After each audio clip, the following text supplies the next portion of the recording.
do Senhor, amados, tudo bem? Como os irmãos estão vendo, estou dentro do carro. A gente está na correria, está trabalhando. E eu tinha que tirar o tempo aqui para a gente estar falando sobre os capítulos 7, 8 e 9 do versículo do livro de Levítico, tá? Então vamos lá. Esse é o tempo que deu para tirar, né? Amados, vamos tirar aqui algumas curiosidades. Lembrando, lendo a Bíblia toda em um ano, 3 capítulos por dia, tá? Então eu vou trazer aqui algumas relações. Muitas pessoas dizem, meu evangelista, é muito ruim a gente tá lendo Levítico porque a gente não entende nada. E como a gente não entende nada, eu não sei nem porquê que coloco tanta lei e é chato. Mas eu vou mostrar para você como não é chato ler Levítico. Porque assim como o Êxodo fala sobre a redenção do homem, tem toda uma história, o Levítico fala das cerimônias, que são as leis, né, para que o povo pudesse chegar a Deus. Então você vai ver em Levítico tudo apontando para Cristo. Então vamos, a partir de agora, pegar aqui alguns pontos, tá bom? A partir do capítulo 7, a gente vai ver aqui a oferta pela culpa, que vai do versículo 1 até o versículo 10. Então, aqui tem 4 curiosidades. A primeira está no primeiro verso. Esta é a lei da expiação pela culpa, coisa santíssima. Ou seja, a oferta de alimentos e a oferta pelo pecado e a oferta pela culpa são denominadas santíssima. O holocausto e a oferta de paz eram santas, né? Então todas essas ofertas, todo esse sacrifício eram considerados santos e o sacerdote tinha que fazer na regra, na íntegra. Outra coisa é lá no versículo 2 do capítulo 7. No lugar onde degolaram o holocausto, degolarão a vítima pela culpa, e se aspergirá o seu sangue sobre o altar em redor, né? A vítima aqui é um animal, né, gente? Não precisa nem falar, que é uma ovelha, um carneiro, tá? Então, ou seja, o holocausto e as ofertas pelo pecado e pela culpa imolados sobre o mesmo lugar indica a unidade da morte de Cristo em seus 2 aspectos. No Gólgota, ele foi em um momento e ao mesmo tempo amaldiçoado por Deus, como oferta pelo pecado e pela culpa, e amado pelo Pai como o holocausto, né? Porque o próprio salmista diz que ele se fez maldito, né? Porque a palavra de Deus diz que todo homem maldito seria morto no madeiro. Então ele se fez maldito e ao mesmo tempo ele foi um sacrifício por mim e por você na cruz do Calvário. Tremendo, né? Outra coisa é lá no versículo 5 do capítulo 7. E os sacerdotes queimará sobre o altar em oferta queimada ao Senhor a expiação da culpa, tá? Ou seja, a gordura e as vísceras do animal eram queimados no altar, o que simboliza os órgãos vitais do ser humano arruinado pelo pecado, o que só a cruz de Cristo pode apaziguar, simbolizado pelo altar. Outra curiosidade forte. Outra coisa também é lá no verso 8 do capítulo 7. Também o sacerdote que oferecer o holocausto de alguém, o couro do holocausto que oferecer será para ele. Ou seja, a pele do animal tirada indica o fato de que esse pecado era mais que simplesmente superficial, vai até os órgãos vitais do ser humano. Tremendo isso aqui, né? O pecado ele entra nas entranhas, não é só exterior, mas também é interior. Tá? Aí lá do versículo 11 até o versículo de número 21, nós vemos a oferta pela paz. Então a curiosidade começa, tem uma curiosidade aqui no versículo 11 do capítulo 7. Esta é a lei do sacrifício pacífico que se oferecerá ao Senhor. Ou seja, tinha a ver com o indivíduo que levava o sacrifício. Uma porção deveria ser comida por ele e a outra porção pelo sacerdote. A gente viu isso lá no verso, vai ver isso no verso 28 e 34, tá? Outra coisa também que a gente pode dizer é lá do versículo de número 21, que diz assim: além disso, se uma pessoa tocar alguma coisa imunda, como imundície de homem ou um animal imundo, ou qualquer abominação imunda, ou comer a carne do sacrifício pacífico, a qualquer do Senhor, aquela pessoa será extirpada do seu povo.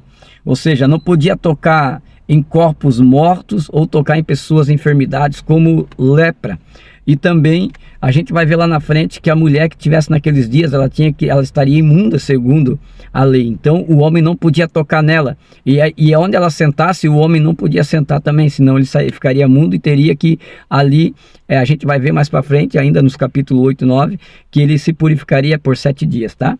Então a limpeza cerimonial era obrigatória antes de alguém comer a oferta pacífica. A desobediência deste requisito resultava na morte. Professar a fé na Páscoa de Cristo e na expiação feita por Cristo, afirmada ter comunhão com Ele, mas estando secretamente impuro, assegura a ira de Deus. Em outras palavras, embora definitivamente a liberdade na cruz, não há licenciosidade na cruz. Ou seja, você não consegue, você não pode participar do sacrifício da cruz se você tem algo em oculto, né? A mesma coisa vale para a Santa Ceia, né? Que ele foi citado lá, lá em 1 Coríntios capítulo 11, 23 a seguir, você vai ver quando Jesus fala, esse aqui é o meu corpo, esse aqui é o meu sangue que foi imolado por vós. Então, aí também diz assim, ó, que examine-se o homem a si mesmo, para que não venha comer e beber indignamente. Aquele que comer e beber indignamente será indigno do corpo, será, né? Então, acontece, muitas vezes a pessoa ela não quer confessar o pecado dela. A Bíblia diz que aquele que confessa e deixa alcança a misericórdia. Então, você não pode estar impuro. Você tem que primeiro oferecer um culto a Deus. Você tem que primeiro oferecer oferta de paz, né? A gente está no tempo da graça. Então qual é a minha adoração hoje ao Senhor? A minha adoração é pelas minhas atitudes, porque Romanos 12, apóstolo Paulo diz que eu sou um altar vivo. Então eu tenho que ter o meu altar, a minha oração, a minha vida sentimental, a minha vida profissional, a minha vida ministerial e a minha vida familiar tem que ser santa perante o Senhor. E eu tenho que fazer tudo como se eu estivesse fazendo para Ele. Eu tenho que honrar Deus como esposo. Eu tenho que honrar a Deus como filho, eu tenho que honrar a Deus como pai, tenho que honrar a Deus como evangelista. Tudo na vida tem que ser para a glória de Deus. Como diz o apóstolo Paulo, seja no comer, no beber, no vestir, tudo seja para a glória de Deus. Por isso que esse evangelho egocêntrico está dizendo aí que Deus diz que Deus só quer o seu coração. Não, querido. Paulo escreve a Tessalônica dizendo que Deus quer 3 coisas que tem que estar irrepreensível: corpo, alma e espírito. 1 Tessalônica 5:23, é só você ver lá, tá? Então é preciso sim se santificar. E nós vivemos uma geração egocêntrica que não quer dar tudo para Deus, quer dar a metade, quer dar sobra para Deus, mas quer tudo dele, né? Ou seja, se você quer tudo de Deus, você tem que dar tudo de si para o Senhor, tá? Para que Deus venha te honrar. A partir do momento que você der tudo de si para Deus, Deus vai dar tudo dele para você. Ou seja, Ele já deu. Tudo que eu tenho hoje não é a maior riqueza de um pai nessa terra. A maior riqueza de um pai não é casa, não é nada. A maior riqueza de um pai dada por Deus é a herança, que é o filho. A Bíblia diz que os filhos são herança do Senhor. Então os meus filhos são minha maior riqueza. Então a maior riqueza de Deus também seria Cristo. Então Cristo se deu por nós. Então Deus já deu o melhor dele. Ele deu o único filho que ele tinha por mim e por você, como sacrifício. E muitas vezes a gente rejeita esse sacrifício, querendo andar da nossa forma. Então a gente vê que pelo livro de Levítico que a coisa é certa, a coisa é reta. Não tem como coxar em 2 pensamentos. Verso 27, que diz assim: qualquer pessoa que comer algum sangue, essa tal pessoa será extirpada do povo, ou seja, ela vai morrer. A proibição contra comer sangue foi estendida também no Novo Testamento, lá em Atos 15, 19 e 20. A vida da carne está no sangue, e o sangue simboliza a vida de Cristo derramada a nosso favor. A única coisa que podia expiar todo o pecado. Efésios 2, 13, 18. Tá? Mas, Fabiano, então hoje eu não posso comer, eu também não posso tomar sangue, né? Claro que não, né? É algo que não é normal um ser humano tomar sangue. Mas olha como o mundo é, né? Quando você era pequeno, quantas vezes você brincou de ser vampiro e de chupar sangue do povo? inconscientemente, nós somos levados a fazer tudo aquilo que desagrada a Deus. Porque a Bíblia diz que o mundo é do maligno. E que se alguém ama alguma coisa que está no mundo, o amor do Pai não está nele, segundo diz 1 João. Né? Tiago diz que vai mais a fundo ainda. Diz assim, ó, aquele que quer ser amigo do mundo, constitui-se inimigo de Deus. Tiago 4,4. E ele começa dizendo, adúlteros e adúlteras, ou seja, você está traindo a Deus. Vai falar sobre os sacerdotes também lá no capítulo 7, do verso 28 ao verso de número 38. Então, o que dá para chamar, o que chama atenção aqui? Duas curiosidades aqui no capítulo 7, no verso 36 e no verso 37. No verso 36 diz assim, ó, o que ordenou, a partir do 35, esta é a porção de Arão e a porção dos seus filhos.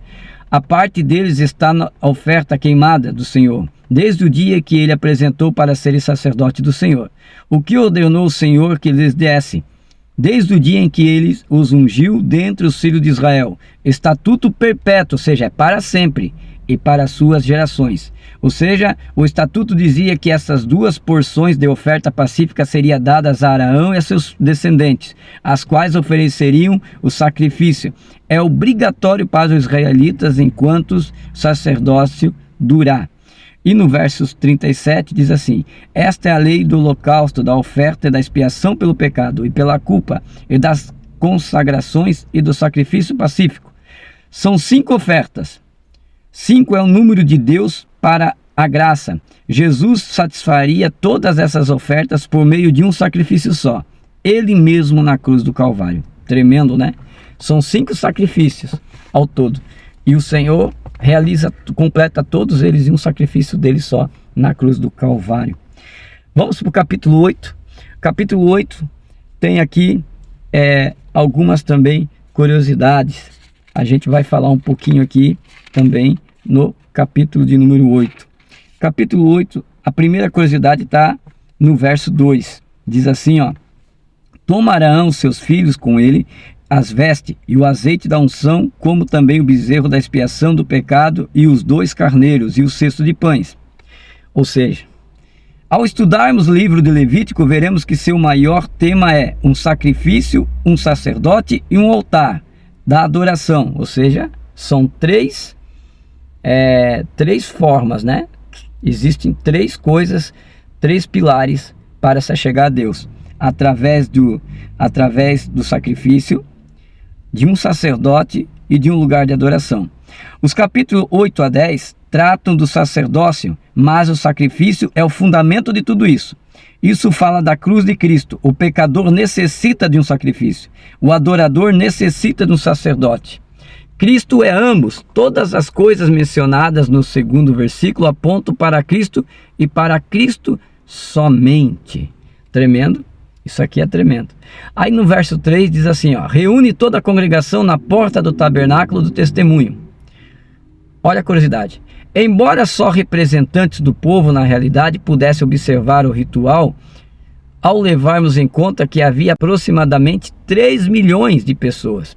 A resposta para todos, então, era Cristo e a cruz. E a resposta agora para todos ainda é Cristo e a cruz. Ou seja, não tinha como trazer 3 milhões à porta do tabernáculo. Então, eles pegavam um representante de cada povo e cada representante fazia ali as cerimônias, e esses representando o povo eram santificados, e santificando eles, santificava todo o povo. Então, somente Jesus poderia ser um sacerdote para todos. Jesus era a resposta para aquele tempo e ainda é para hoje, tá?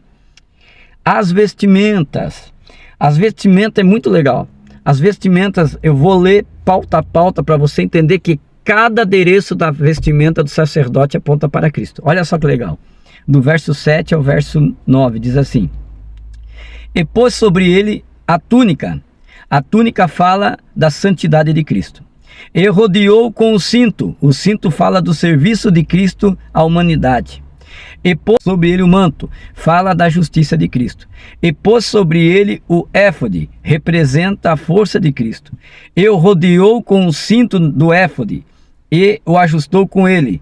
Tipifica a obra do Espírito Santo na vida de Cristo, lá em Lucas 4, 18 e 19. Verso 8: pôs depois em cima o peitoral, visto que este era colocado sobre o coração do sacerdote, tem a ver com o amor de Cristo, que motivaria ele a dar a si mesmo pela humanidade. E nele pôs um Urim e o Tumim.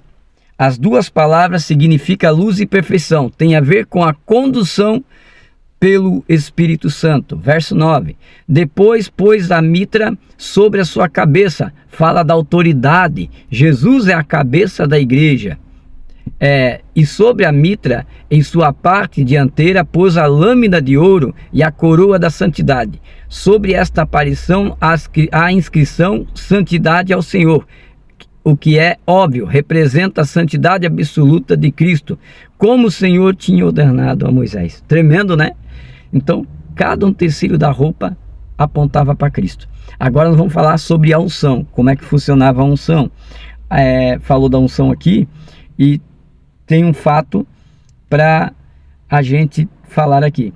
Do verso 17, diz assim, ó: o bezerro era uma oferta... deixa eu ler primeiro. Mas o bezerro e seu couro, e a sua carne e o seu esterco, queimou com fogo fora do acampamento, como o Senhor o tinha ordenado a Moisés. Ou seja, o bezerro era uma oferta pelo pecado. Por conseguinte, não podia ser queimada no altar. Mas 4 ofertas com sangue, das 4 ofertas com sangue, só o holocausto poderia ser queimada totalmente sobre o altar, porque representava a perfeição de Cristo e não o pecado. Todas estas coisas levadas para fora do acampamento e queimadas tipificam os nossos pecados tirados em tudo devido à cruz. Ou seja, todas as ofertas feitas queimadas dentro do altar, a única que podia ser queimada e consumida até o final seria o holocausto de oferta, de santificação, de paz agradável ao Senhor. As outras, como oferta de paz, de pecado, por pagamentos de dívida, como a gente viu lá atrás, todos esses teriam que ser queimados para fora do arraial, dizendo então que o pecado teria sido arrancado do meio do povo. Depois a gente vê também outra curiosidade lá na consagração dos carneiros, no verso 23. Diz assim, ó: e degolou e tomou Moisés do seu sangue, e pôs sobre a ponta da orelha direita de Arão. Ou seja, quer completamos a doutrina do sacrifício, quer a doutrina da consagração, vemos que o derramamento do sangue toma a mesma importância, aponta para o fato de que a cruz não é só para a salvação, mas também para a santificação. E pôs sobre a ponta da orelha direita de Arão uma orelha manchada de sangue, que foi requerida para prestar atenção às comunicações divinas. Ou seja, tinha que consagrar a orelha com sangue para que pudesse ouvir a voz de Deus, para que ver o que Deus ia falar para o seu povo, né? Ele era o mediador, Arão era o mediador no momento do sacrifício ali, tá? Ele que era o mediador entre o povo e Deus. E pôs sobre o dedo polegar a sua mão direita. Uma mão manchada de sangue foi requerida para executar o serviço do santuário, ou seja, tinha que consagrar as mãos. E sobre o dedo polegar do seu pé direito, um pé manchado de sangue foi requerido para pisar nos átrios da casa do Senhor, ou seja, eles tinham que se santificar primeiro para depois poder então manejar a oferta que era consagrada ao Senhor, tá? Outra coisa que a gente pode também falar aqui é lá na consagração, no versículo 33 do capítulo 8, diz assim: também da porta do tabernáculo do testemunho não saireis em 7 dias, até o dia que se cumprir os dias das suas consagrações, porque por 7 dias serão consagrados. Ou seja, o número 7 tipifica a perfeição. Só por fé em Cristo e na cruz se obtém uma consagração perfeita, tudo produzido pelo Espírito Santo. Romanos 8, 1, 2 e 11. Tremendo aqui, né? Tudo indica para Jesus e para a cruz do Calvário, os sacrifícios de Levítico. Agora nós vamos ver, então, o capítulo de número 9, que a gente vai ver já a primeira curiosidade, está no primeiro verso. E aconteceu que no 8º dia que Moisés chamou Arão, seus filhos e os anciões de Israel. Ou seja, esse capítulo mostra Arão e seus filhos de mediador, como sumo sacerdote. Lembra que eu tinha falado? simbolizava Cristo em seu ofício de intercessor, que ele agora ocupa, Hebreus 7:25. E o oitavo dia corresponde ao momento em que Jesus foi ressuscitado dentre os mortos, e aconteceu que, em essência, no oitavo dia, ele foi levado no primeiro dia da semana, que era o oitavo dia depois de uma semana sabática, aliás. Segundo a tradição antiga, o oitavo dia de Araão correspondido ao primeiro dia de março, né? Que é o momento da Páscoa ali, né? Que eles fazem aqueles 7 dias de consagração, e o oitavo dia, então, representa aí Jesus como o mediador. Outra coisa também para falar sobre o capítulo 9 é lá no verso 8, diz assim, ó: Então Arão se chegou ao altar e degolou o bezerro da expiação que era oferecido por si mesmo. Ou seja, Arão, embora fosse grande sumo sacerdote, era um pecador que necessitava da graça salvadora de Cristo. Então, até o próprio sacerdote, a gente achava que o sacerdote não precisava fazer sacrifício por ele, né? Mas não, até o sacerdote, para entrar no Santo dos Santos, até o sacerdote para poder movimentar com as mãos e entrar no Santo dos Santos, ele tinha que sim fazer um sacrifício por ele, pelos seus pecados, e seus filhos também, tá? Depois a gente vai ver lá, no verso 24, 23 e 24, tremendo, acontece isso aqui, ó. Então entraram Moisés e Arão no tabernáculo do testemunho, e saíram e abençoaram ao povo, e a glória do Senhor apareceu a todo o povo, né? Como que apareceu essa glória? Como é que o povo viu, né? Olha só, verso 24: Porque saiu fogo diante do Senhor, ou seja, e consumiu o holocausto e a gordura sobre o altar, e que vendo todo o povo jubilou e caiu sobre o rosto. O que aconteceu aqui? O fogo veio do lugar santíssimo, lá dentro. O fogo veio lá de dentro da Arca da Aliança. Ou seja, saiu da Arca da Aliança, passou pelo véu do concerto, passou pela cortina pendurada, que ficava na parte dianteira, e saiu e consumiu o holocausto. Ou seja, saiu lá de dentro do tabernáculo, aquela bola de fogo, passou por tudo, passou pela cortina e caiu no altar e consumiu o sacrifício. Ou seja, foi uma manifestação visível do julgamento de Deus sobre o sacrifício. Era um tipo de julgamento que Jesus sofreria enquanto estivesse na cruz. Tudo em nosso lugar. Mas lembre-se, no dia seguinte, esse julgamento só é apaziguado por Cristo e pela cruz. De outro modo, virá sobre o indivíduo, independente de quem seja tal indivíduo. Ou seja, esse fogo hoje, ele veio através da cruz para nós, né? A gente diz que a salvação, né? A salvação, ela vem e nos consome. O Senhor, ele é fogo que consome. Então, quando o Senhor, ele se levanta a ira contra nós, quando a gente peca, uma mãozinha direita lá do lado de Deus, lá fala: Senhor, Pai, eles são meus, são comprados pelo meu sangue, está aqui a marca, moeda de troca. Então o Senhor não nos consome mais, por causa do sacrifício da cruz. Ou seja, nós somos lavados pelo sangue do Cordeiro e o fogo do Espírito Santo que derrama sobre nós. É por isso que João Batista dizia: ó, eu batizo com água, mas vem um aí, ó, que vai batizar vocês com fogo. Ou seja, no momento que Jesus morre na cruz e ele ressuscita, e você aceita Jesus, o Espírito Santo entra na tua vida e o fogo de Deus está sobre nós, queimando todo o pecado e arrancando o pecado da nossa vida de uma vez. Essa é a explicação, então, dos capítulos 7, 8 e 9. Deus abençoe tua vida e obrigado por estar conosco. Próximo vídeo aí, a gente vai falar sobre os outros 3 capítulos, tá bom? Deus abençoe.